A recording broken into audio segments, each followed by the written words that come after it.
ಆತ್ಮೀಯ ವಿದ್ಯಾರ್ಥಿ ಮಿತ್ರರೇ, ಈ ಒಂದು ವಿಡಿಯೋದಲ್ಲಿ ನಾವು ಆಮ್ಲಗಳು, ಪ್ರತ್ಯಾಮ್ಲಗಳು ಮತ್ತು ಲವಣಗಳು ಪಾಠದ ಬಹು ಆಯ್ಕೆಯ ಪ್ರಶ್ನೆಗಳನ್ನು ವಿವರಣೆಯೊಂದಿಗೆ ಮಾಹಿತಿಯನ್ನು ಹಂಚಿಕೊಳ್ಳಲಿದ್ದೇವೆ.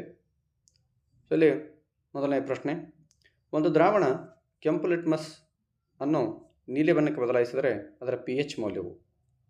ಸೊ ಇಲ್ಲಿ ಯಾವುದಾದ್ರೂ ಒಂದು ಕೆಂಪು ಲಿಟ್ಮಸ್ಸನ್ನು ದ್ರಾವಣದಲ್ಲಿ ಅದ್ದಿದಾಗ ಅದು ನೀಲಿ ಬಣ್ಣಕ್ಕೆ ಪರಿವರ್ತನೆ ಆದರೆ ಅದರ pH ಮೌಲ್ಯ ಯಾವಾಗಲೂ 7.1ಕ್ಕಿಂತ ಹೆಚ್ಚಾಗಿರುತ್ತೆ. ಸೊ ಈ ಆಯ್ಕೆಗಳನ್ನು ತಾವು ಗಮನಿಸಿದಾಗ ಒಂದನೇ ಆಯ್ಕೆ ಎ 1, ಬಿ ಆಯ್ಕೆ 4, ಸಿ ಆಯ್ಕೆ 5, ಡಿ ಆಯ್ಕೆ 10 ಆಗಿದೆ.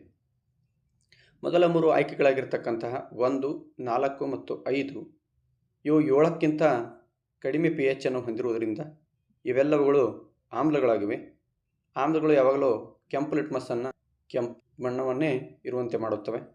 ಆದ್ದರಿಂದ ಇಲ್ಲಿ ಪ್ರಶ್ನೆಯನ್ನು ಕೇಳಲಾಗಿದೆ, ಕೆಂಪು ಲಿಟ್ಮಸ್ಸನ್ನು ನೀಲಿ ಬಣ್ಣಕ್ಕೆ ಬದಲಾಯಿಸುವಂತಹ ಒಂದು ದ್ರಾವಣ ಯಾವುದು ಅಂಥೇಳಿ.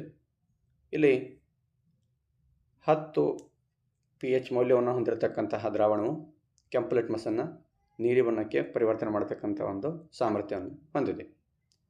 ಮುಂದಿನ ಪ್ರಶ್ನೆ, ಒಂದು ದ್ರಾವಣ ಪುಡಿ ಮಾಡಿದ ಮೊಟ್ಟೆ ಚೂರುಗಳೊಂದಿಗೆ ವರ್ತಿಸಿ ಬಿಡುಗಡೆ ಮಾಡುವ ಅನಿಲ ಸುಣ್ಣದ ತಿಳಿ ನೀರನ್ನು ಬಿಳಿಯಾಗಿಸುತ್ತದೆ. ದ್ರಾವಣ ಇದನ್ನು ಒಳಗೊಂಡಿದೆ. ಮಕ್ಕಳೇ, ತಾವಿಲ್ಲಿ ಗಮನಿಸಬಹುದು, ಒಂದು ದ್ರಾವಣ ಪುಡಿ ಮಾಡಿದ ಮೊಟ್ಟೆಯ ಚೂರುಗಳಲ್ಲಿ ಏನಿರುತ್ತೆ ಅಂತಂದರೆ ಕ್ಯಾಲ್ಸಿಯಂ ಕಾರ್ಬೋನೇಟ್ ಇರುತ್ತೆ, CaCO3. ಇದಕ್ಕೆ ಯಾವ ದ್ರಾವಣವನ್ನು ಸೇರಿಸಿದಾಗ ಬಿಡುಗಡೆ ಆಗ್ತಕ್ಕಂಥ ಅನಿಲ ಸುಣ್ಣದ ತಿಳಿ ನೀರನ್ನು ಬೆಳ್ಳಗೆ ಮಾಡುತ್ತೆ ಅಂತಕ್ಕಂಥ ಪ್ರಶ್ನೆ. ಸೊ ಇದು ಲೋಹೀಯ ಕಾರ್ಬೋನೇಟುಗಳು ಆಮ್ಲಗಳೊಂದಿಗೆ ವರ್ತಿಸಿದಾಗ ಬಿಡುಗಡೆ ಆಗ್ತಕ್ಕಂತಹ ಅನಿಲದ ಪ್ರಶ್ನೆಯಂತೆಯೇ ಇರುವುದರಿಂದ ಇಲ್ಲಿ ಕ್ಯಾಲ್ಸಿಯಂ ಕಾರ್ಬೋನೇಟ್ ಹೈಡ್ರೋಕ್ಲೋರಿಕ್ ಆಮ್ಲದೊಂದಿಗೆ ವರ್ತಿಸಿದಾಗ ಕಾರ್ಬನ್ ಡೈಆಕ್ಸೈಡ್ ಅನಿಲ ಬಿಡುಗಡೆ ಆಗುತ್ತೆ. ಈ ಕಾರ್ಬನ್ ಡೈಆಕ್ಸೈಡ್ ಅನಿಲ ಸುಣ್ಣದ ತಿಳಿ ನೀರನ್ನು ಬೆಳಗಾಗುವಂತೆ ಮಾಡುತ್ತೆ.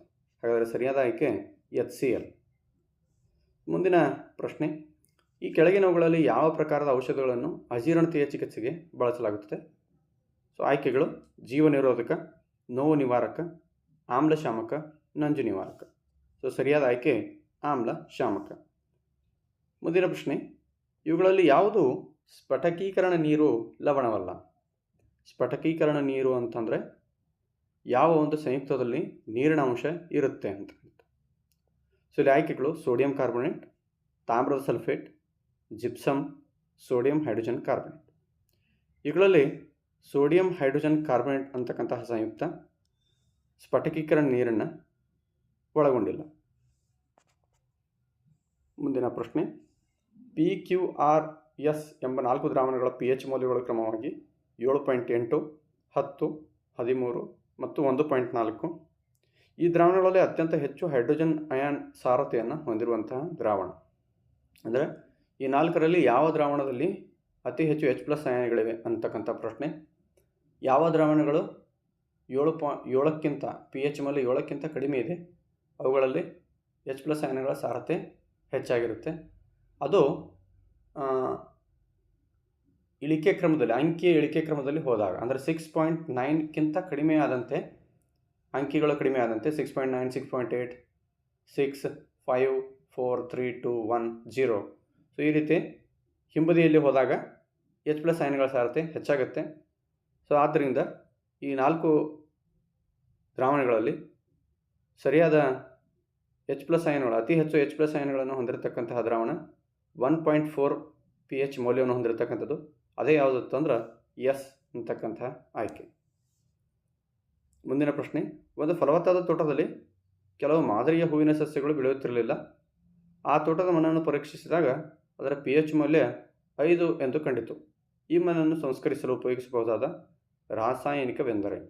ಸೊ ಅಂದರೆ ಈ ಪ್ರಶ್ನೆ, ಒಂದು ಹೂ ತೋಟ ಇದೆ, ಅದರ ಮಣ್ಣಿನ pH ಮೌಲ್ಯ ಎಷ್ಟಿದೆ ಅಂತಂದರೆ 5 ಇದೆ. ಸೊ ಅಲ್ಲಿ ಕೆಲವೊಂದು ಮಾದರಿಯ ಹೂವಿನ ಗಿಡಗಳು, ಸಸ್ಯಗಳು ಬೆಳೀತಾ ಇಲ್ಲ. ಸೊ ಇದಕ್ಕೆ ಕಾರಣ ಏನಿರ್ಬೋದಪ್ಪ ಅಂದ್ರೆ ಅದರ ಪಿ ಎಚ್ ಮೌಲ್ಯ, ಮಣ್ಣಿನ ಪಿ ಎಚ್ ಮೌಲ್ಯ 5 ಇದೆ. ಅಂದರೆ ಅದು ಆಮ್ಲೀಯತೆಯ ಗುಣವನ್ನು ತೋರಿಸ್ತಾ ಇದೆ. ಅದನ್ನು ಸಂಸ್ಕರಿಸಬೇಕಾದ್ರೆ, ಅಂದರೆ ಅದರ ಪಿ ಎಚ್ ಮೌಲ್ಯವನ್ನು ತಟಸ್ಥಕ್ಕೆ ತೆಗೆದುಕೊಂಡು ಬರಬೇಕಾದ್ರೆ ಅದಕ್ಕೆ ನಾವೇನು ಮಾಡಬೇಕು, ಪ್ರತ್ಯಾಮ್ಲವನ್ನು ಸೇರಿಸಬೇಕಾಗುತ್ತೆ. ಸೊ ಅದರಲ್ಲಿ ನಾವಿಲ್ಲಿ ಆಯ್ಕೆಗಳನ್ನು ನೋಡೋಣ. Sodium chloride, calcium hydroxide, urea, ತಾಮ್ರದ ಸಲ್ಫೇಟ್. ಸೊ ಇಲ್ಲಿ ತಾವು ಗಮನಿಸ್ಬೋದು, ಕ್ಯಾಲ್ಶಿಯಂ ಹೈಡ್ರಾಕ್ಸೈಡ್ ಅಂತಕ್ಕಂಥದ್ದು ಒಂದು ಪ್ರತ್ಯಾಮ್ಲವಾಗಿದ್ದು ಇದು ಆಮ್ಲೀಯ ಗುಣವನ್ನು ತಟಸ್ಥಗೊಳಿಸ್ತಕ್ಕಂಥ ಒಂದು ಕೆಲಸವನ್ನು ಮಾಡುತ್ತೆ. ಆದ್ದರಿಂದ ಸರಿಯಾದ ಆಯ್ಕೆ ಕ್ಯಾಲ್ಶಿಯಂ ಹೈಡ್ರಾಕ್ಸೈಡ್. ಮುಂದಿನ ಪ್ರಶ್ನೆ, ಟೂತ್ಪೇಸ್ಟ್ಗಳು ಸಾಮಾನ್ಯವಾಗಿ ಆಯ್ಕೆಗಳು ಆಮ್ಲೀಯ, ತಟಸ್ಥ, ಪ್ರತ್ಯಾಮ್ಲೀಯ, ಉಭಯವರ್ತಿ. ಸೊ ಯಾವಾಗಲೂ ನಮ್ಮ ಬಾಯಿಯಲ್ಲಿ ಆಹಾರದ ಕಣಗಳು ಉಳಿದುಕೊಂಡಂತಹ ಸಂದರ್ಭದಲ್ಲಿ ಬ್ಯಾಕ್ಟೀರಿಯಾಗಳು ಅದರ ಮೇಲೆ ವರ್ತನೆ ಮಾಡಿ ಆಮ್ಲಗಳನ್ನು ಉತ್ಪತ್ತಿ ಮಾಡುತ್ತೆ. ಆದ್ದರಿಂದ ಆ ಆಮ್ಲೀಯ ಸ್ವಭಾವವನ್ನು ತಟಸ್ಥಗೊಳಿಸಲಿಕ್ಕೆ ನಮಗೆ ಪ್ರತ್ಯಾಮ್ಲೀಯವಾಗಿರತಕ್ಕಂಥ ಪೇಸ್ಟ್ದ ಅವಶ್ಯಕತೆ ಇರುತ್ತೆ. ಆದ್ದರಿಂದ ಸರಿಯಾದ ಆಯ್ಕೆ ಪ್ರತ್ಯಾಮ್ಲೀಯ. ಮುಂದಿನ ಪ್ರಶ್ನೆ, ಹಲ್ಲಿನ ಅನಾಮಲ್ನಲ್ಲಿರುವ ಕ್ಯಾಲ್ಶಿಯಂ ಫಾಸ್ಫೇಟ್ನ ಗುಣ. ಸೊ ಆಯ್ಕೆಗಳು ಆಮ್ಲೀಯ, ಪ್ರತ್ಯಾಮ್ಲೀಯ, ತಟಸ್ಥ, ಉಭಯವರ್ತಿ. ಸೊ ಸರಿಯಾದ ಆಯ್ಕೆ ಪ್ರತ್ಯಾಮ್ಲೀಯ. ಮುಂದಿನ ಪ್ರಶ್ನೆ, ವಿದ್ಯುತ್ ಪ್ರವಾಹವನ್ನು ಹರಿಸುವ ದ್ರಾವಣ.